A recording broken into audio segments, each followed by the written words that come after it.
ఒక వేసవికాలం రోజున ఒక చీమ ఆహారం కోసం బియ్యపు గింజల్ని మోసుకుంటూ తన గూటికి వెళ్తుంది.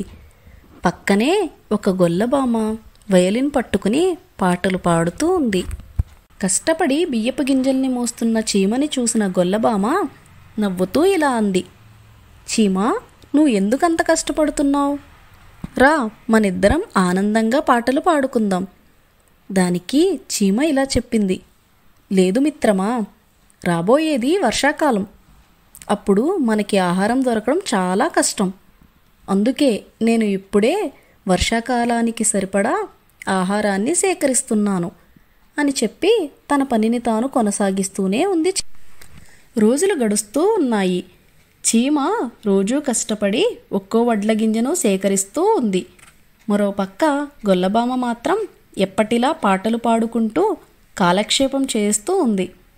అలాగే చీమను, నీకు నాలా బ్రతకడం తెలీదు, నేను చూడు ఏ రోజు ఆహారం ఆ రోజే సంపాదించుకుంటాను, మిగిలిన సమయాన్నంతా ఆనందంగా ఆడుకోవడానికి పాటలు పాడుకోవడానికి ఉపయోగిస్తాను, అంతేకాని నీలాగా ఎప్పటి కోసమో ఇప్పటి నుండే కష్టపడను అని అంది.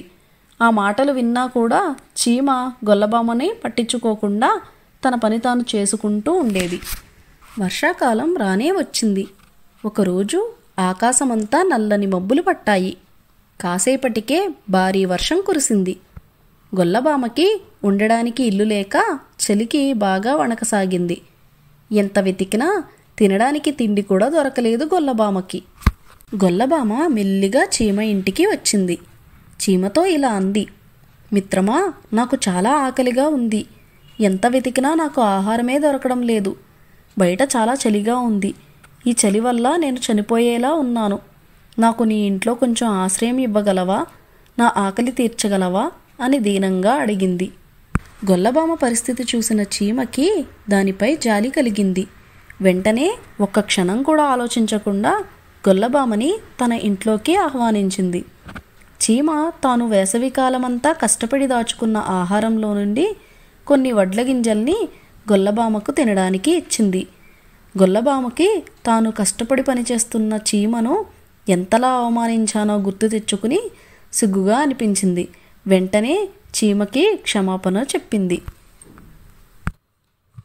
గొల్లబామ మాటలకు చీమ ఇలా అంది, మిత్రమా, ఎప్పుడూ కూడా మనం సమయానికి విలువనిచ్చి కష్టపడి పనిచేస్తేనే రేపు మనకు నిజంగా ఏదైనా కష్టకాలం వస్తే మనం దాని నుండి తేలికగా బయటపడగలం.